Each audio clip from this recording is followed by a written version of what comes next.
Be a little reserved with opposite sex. Wisdom from Proverbs 5:2 by Brother Zac Poonen. My son, pay attention to my wisdom. Incline your ear to my understanding, so that you may maintain discretion, and your lips may comply with knowledge. Proverbs 5:1-2. In relation to the opposite sex, the first thing he says is that you may observe discretion. Discretion means to be discreet. That means to be a little reserved. You can be free with people of your own sex, the sisters with the sisters, and the brothers with the brothers, but when it comes to the opposite sex, be a little reserved. That's the meaning of discretion. That's the first thing he says. He says, my son, do you really want some wisdom? Do you want to humble yourself?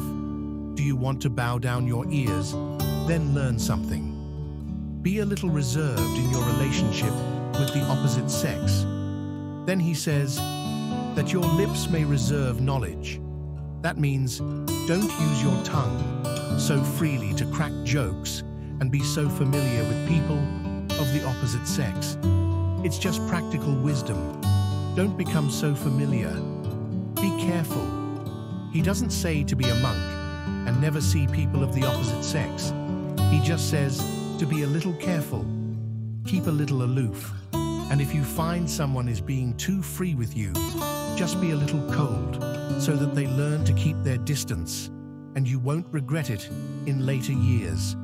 And if you are a brother desiring to be a man of God, have this testimony, that you are a brother who is reserved with the opposite sex, that those of the opposite sex feel that you're a little cold and aloof towards them. I've heard that accusation many times against me.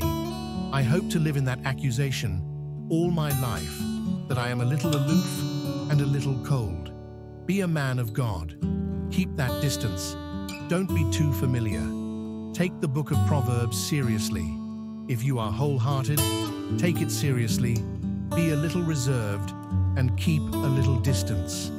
If you want to crack jokes, crack them with people of your own sex, not with people of the opposite sex.